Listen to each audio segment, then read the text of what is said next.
Thank you to Target for supporting PBS. In 1519, the Bohemian Count Hieronymus Schlick discovered a rich vein of silver near his estate and decided to mint his own coins. Named after the valley where they were mined, these Joachimsthalers, or thalers for short, became so popular around the world that the word became synonymous with any big silver coin. From the Italian talero to the Ethiopian telari to the American dollar. But why would an English colony use dollars instead of the currency of its motherland, pounds and shillings? Well, during the 1700s, London was intent on keeping as much gold and silver in the country as possible. They actually outlawed the export of their currency, even to their own colonies. That meant that American colonists had to rely on silver dollars from other countries, and the most plentiful supply came from Mexico. Just south of the border, Spain was producing vast amounts of silver coins at the Casa de Modena de Mexico, still operating today as the oldest mint in the Americas. Officially called pesos, these silver coins were worth 8 reals, which is why you might have heard pirates call them pieces of 8. Arr. But to the American colonists, they were simply dollars. No one knows for sure where the dollar sign came from, but two of the leading theories involve the peso. One is that the abbreviation for it, PS, became scrunched by hurried bookkeepers over time. Another suggests that the symbol refers to an image on the back of the coin, a pillar of Hercules with a banner wrapped around it in an S shape. Still, coinage in the colonies was hard to come by. What little there was went to Europe to pay for imported goods, and it rarely came back. In 1729, a young printer saw how a lack of currency in Philadelphia was stifling the local economy, prompting him to write an anonymous pamphlet called A Modest Inquiry into the Necessity of a Paper Currency. This was the same man responsible for many famous financial quotes like, "Time is money," and "Nothing is certain but death and taxes." Yep, it was Benjamin Franklin. Franklin's advocacy of paper currency earned him contracts for printing money for the Pennsylvania colony, but the English crown saw this as a usurpation of its authority. By 1764, the British Parliament had outlawed the use of paper money in America, just one of many stubborn decisions that would eventually provoke the colonies to rebellion. But to finance a revolution, you need cash. So the newly formed Continental Congress authorized the printing of millions of dollars of continental currency. Originally, these continentals were valued at 1-to-1 Spanish dollar. But as more and more were printed, their value fell dramatically. If you've ever heard the saying, "not worth a continental," that's where it came from. Though the American Revolution became the first war financed and won with paper money, the American people felt totally burned. The Founding Fathers decided to avoid the controversy altogether by not mentioning paper money in the Constitution at all. And it would be almost 100 years before the federal government would print money again. With the Coinage Act of 1792, the United States officially made the dollar the national currency.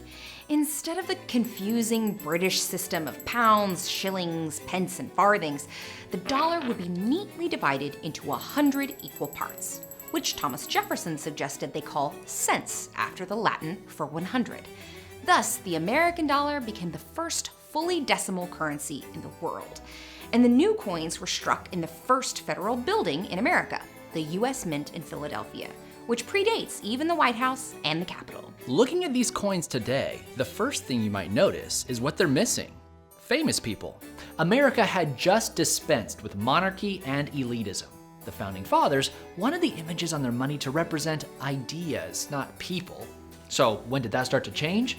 The same time we started printing money again, the Civil War. Before we get there, we should introduce an important but little-known figure in American history, Salmon P. Chase.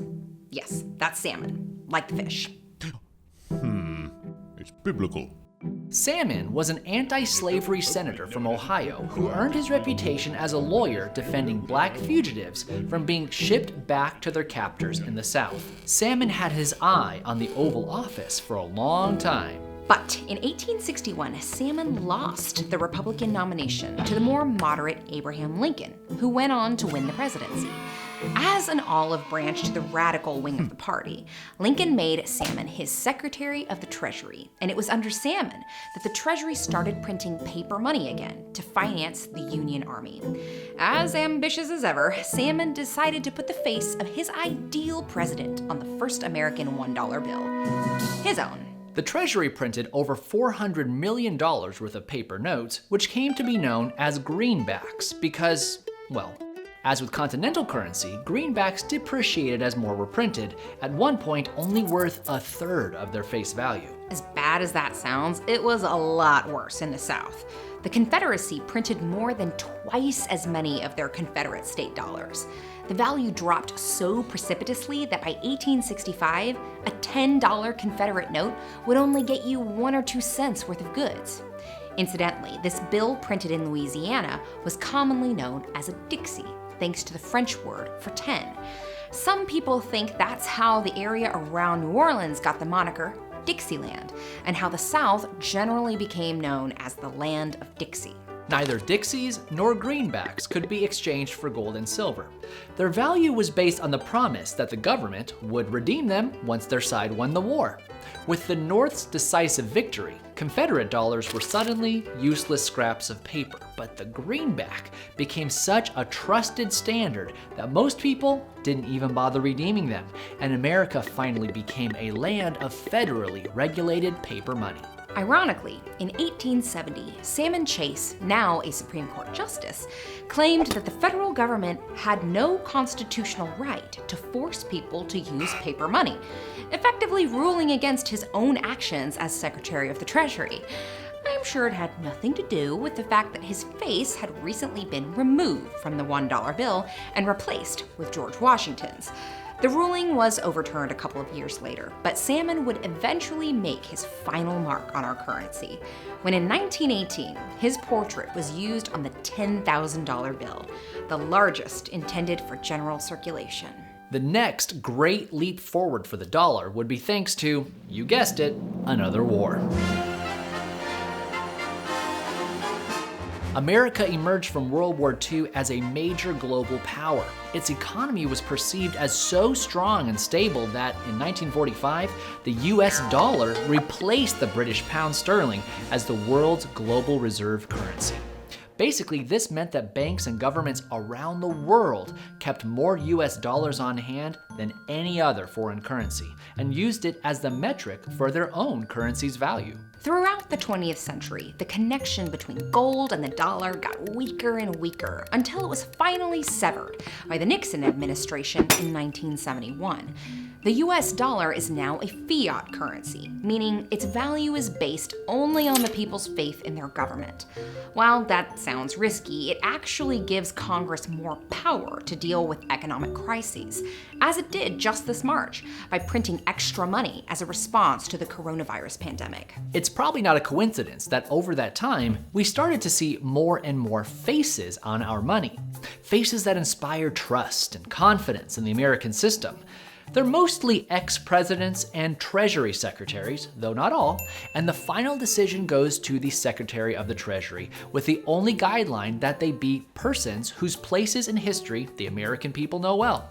However, in honor of our anti-royal origins, living people are prohibited from appearing on US currency. In 2016, the Treasury Department announced that it would unveil a new $20 bill in 2020, which would replace Andrew Jackson with the famed abolitionist Harriet Tubman, making her the first African-American historical figure to appear on federal US currency. Don't feel bad for old Hickory, though. He was vehemently opposed to paper money, so he probably wouldn't have wanted his face on the bill anyway. However, in 2019, the Trump administration announced that they would be delaying this change by another 10 years, at least. As Americans, we tend to take the dollar for granted, almost like it's an unchanging natural phenomenon like earth, air, or water. But like any human tool, it was designed for a purpose, and we constantly shape it to meet the needs of the moment. It can cause stress and greed and misery, but also hope and progress and prosperity. Without the dollar, we couldn't have declared independence or eradicated slavery.